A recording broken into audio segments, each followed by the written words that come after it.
Hello everyone and welcome to Lens Relay. I am your host Anushree Chatterjee and today I'm back with the review of the film SISU.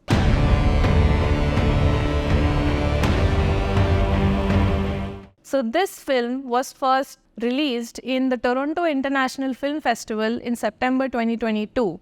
Then it was premiered in Finland in January 2023, and once it got a lot of acclaim from its audience, it finally got released in the United States in April 2023. And ever since then, it has been gaining a lot of popularity worldwide, which obviously includes the Indian audience as well. So this film is basically set in the later years of World War II, and this has been directed by the Finnish writer and director Jalmari Helander. So this film basically shows the power struggle and tussle between Nazi Germany and Finland. The protagonist of this film is named Adavi, and he is supposed to be an ex-soldier in the Finnish army who is also a gold miner.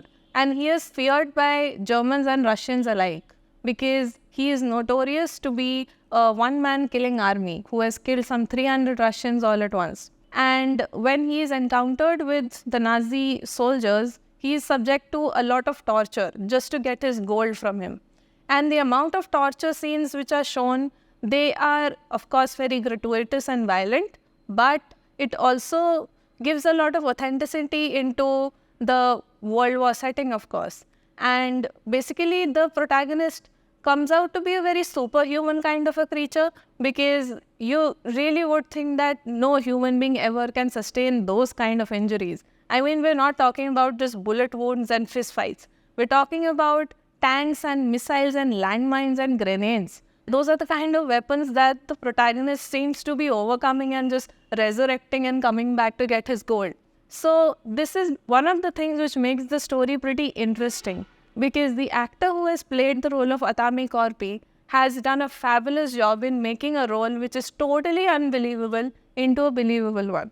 Since this film is set in World War II, it is of course very important that the entire setting and the environment and the picturization of the scenes are seemingly real.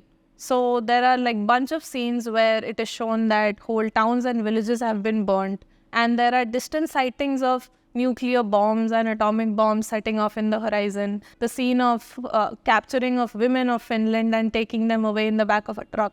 So those are just a few of the scenes which give it that originality that, okay, we are watching something which is set in that particular year. Another interesting thing that you should know before watching this film is that the plot structure of this film is not very conventional. Just like any other film, you would expect it to have a character build-up, then a conflict, and then some conflict resolution in the climax, and then a resolution in the end. But this film is not really like that. It has a very straight kind of plot where all it does is just focus on the central subject of human sustenance. And this one protagonist who does anything and everything and resurrects back from any kind of situation that he's put into.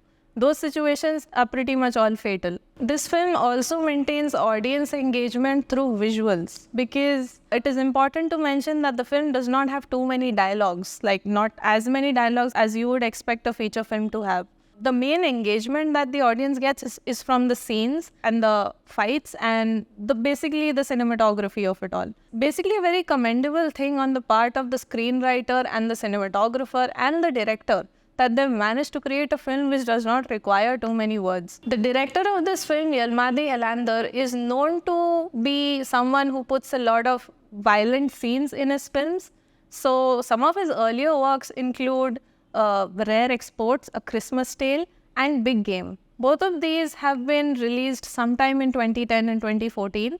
If you like his work in SISU, then you should definitely go check out these two films. If you think this review was helpful, then please like this video and subscribe to the channel. I will be back with more interesting content. And if you have some feedback to give, please share your valuable comments in the comment section below. I will see you again soon.